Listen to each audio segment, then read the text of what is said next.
everyone, welcome back to my channel. I'm Holly from the House with the Spotty Dog. It has been nearly 2 years since I've posted anything on this channel, so many thanks to anybody who's watching this, who followed me before and I've disappeared off the face of the earth. I moved house. We had a nice hot summer a couple of years ago, didn't really do much sewing, I just fell out of the habit of doing vlogs, but it's New Year's Eve 2019. At the moment when I'm filming this, one of my resolutions is to do more vlogs throughout 2020 because it really helps me actually to keep track of my sewing and what I've been doing. I have been sewing while I've been away, not as much as I would like, but I will do some kind of a catch-up video and show you things that I've made in the time when I haven't been vlogging. But I thought today I'd start back with a fabric haul video. So I went to the knitting and stitching show in October and very happily spent lots of money on lots of lovely fabric, and I went to Guthrie and Garney's Christmas party in December and bought myself a nice piece of fabric there as well. So this is going to be my record of what fabric I've got and what I plan to do with it, and hopefully I can make all of it up in 2020. So let's kick off with the knitting and stitching show. Something I have actually started cutting out. Bought some lovely festive, what is it? Flannel, brush flannel, that's it. So the plan was to make me and my mum matching Christmas pyjamas with this. My mum and dad were coming to stay for Christmas. It was the first time. I've actually had a house big enough to host them here. They've always had to host me every other year. So it was all very exciting. But as you can see, Christmas pyjamas are still in pieces. So didn't actually get to doing the Christmas pyjamas. So that'll be something for next year.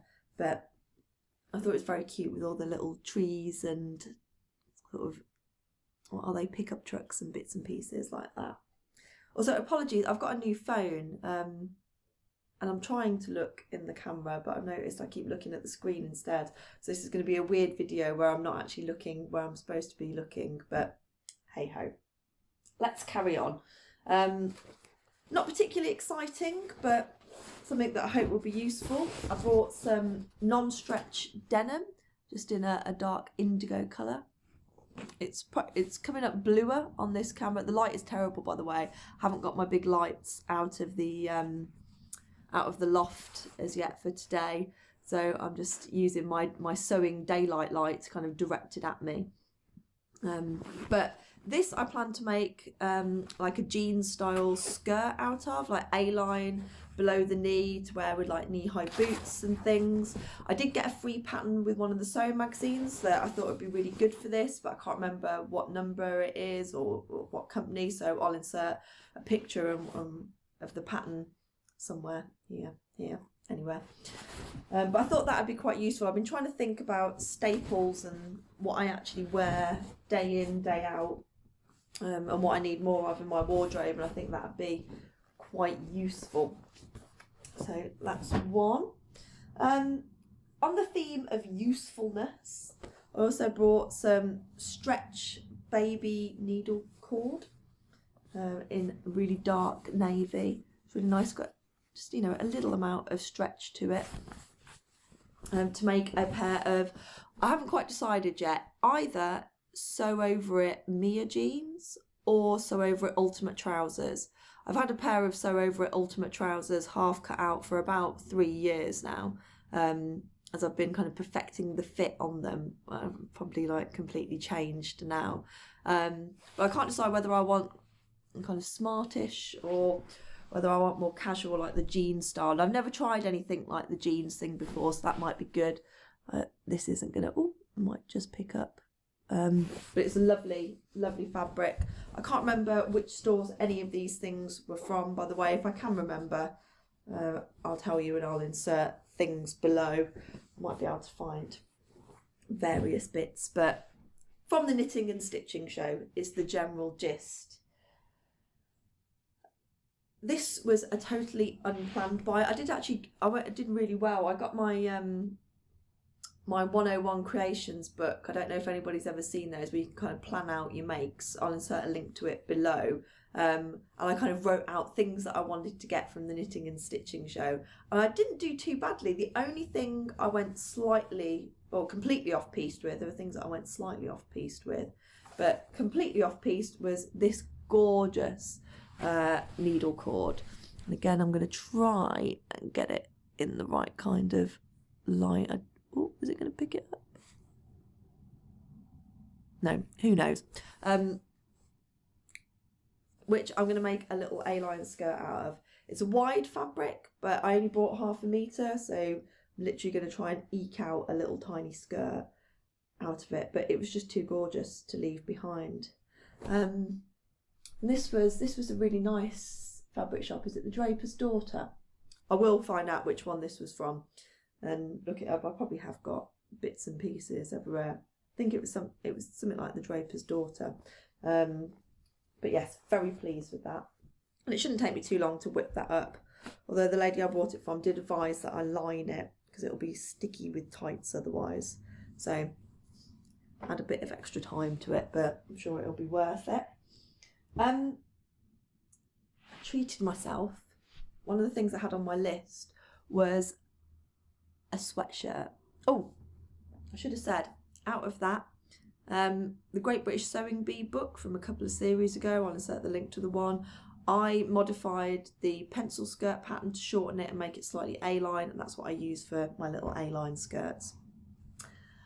I have a Linden sweatshirt planned for this. I've now kind of altered my Linden sweatshirt pattern to the point where it's absolutely perfect for me. I took 1 centimetre out of the centre front and out the centre back because I found, I'll show you when I do a video, I've got a few Lindens that I've had kind of various degrees of success with, but I found on the one that I just cut straight, first of all I cut the smallest size and it was quite kind of wide on the neckline, not like a traditional sort of round neck sweatshirt, which I think is what the pattern's supposed to be like, but I wanted a more kind of traditional round sweatshirt shape, so I just took 1 centimetre out the front and out the back, and now it's perfect.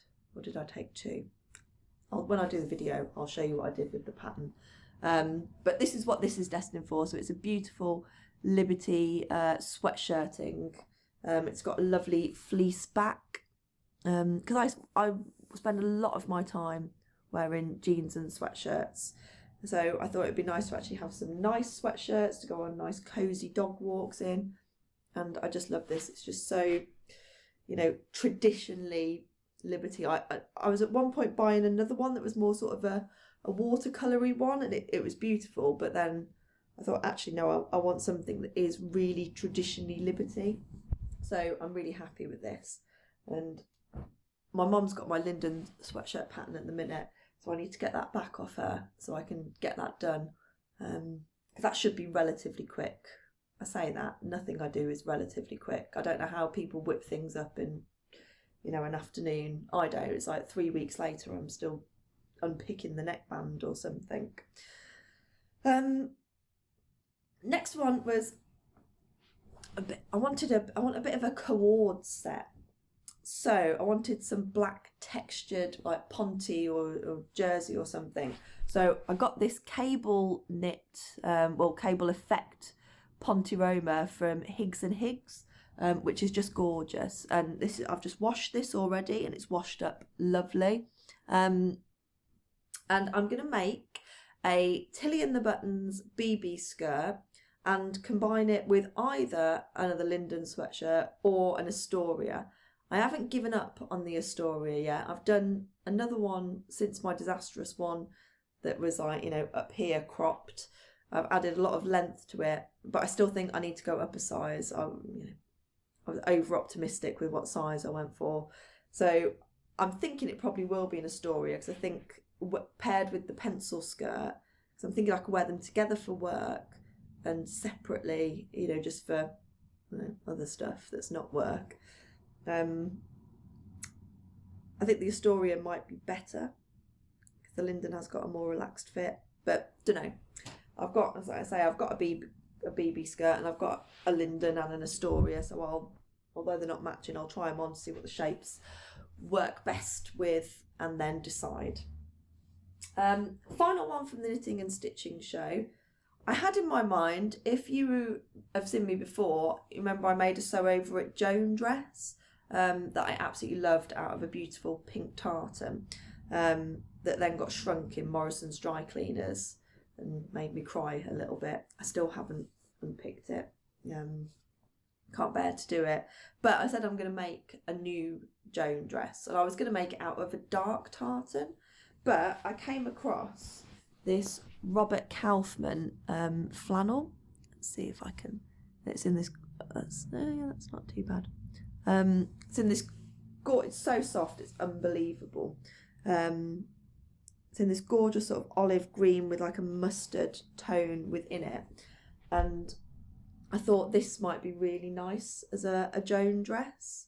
And I could wear it to work. I've got a beautiful pair of Bowden boots in like a chestnut colour that will go with it, little ankle boots.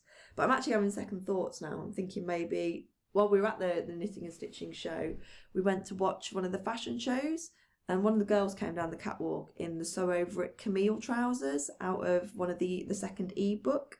So I'll post links to everything below, and they were absolutely gorgeous. So I'm thinking now, do I actually want trousers out of this? Would I wear them more, or do I still do the Joan dress? Don't know. I've got quite a lot of it. I bought, what did I buy first of all? I don't know. I bought 1.5 meters or 2 meters or something first of all, then had a panic and thought I'm not going to get that dress out of that, and bought another meter of it. So I've got a fair bit to play with. I'll have a think about that. So that was the only bit that went slightly off piece. I didn't get the tartan, but everything else I've got plans for, which is good. Didn't buy anything that kind of I didn't have a plan for or already have the pattern for. So I'm learning, I'm getting there. And then I was very good at the Guthrie and Garney Christmas party.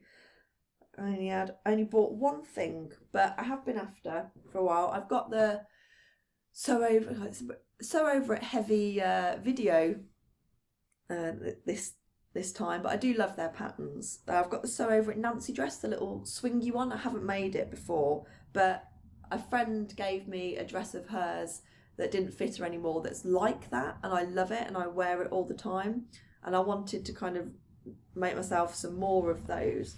I think they're quite useful, and so I was on the hunt for viscose, and I love animal print and stuff at the moment, and so I went with this one that was from Guthrie and Garney.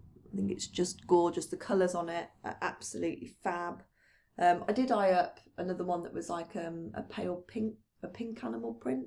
I thought, actually, am I going to wear pink animal print to work? That might be pushing it.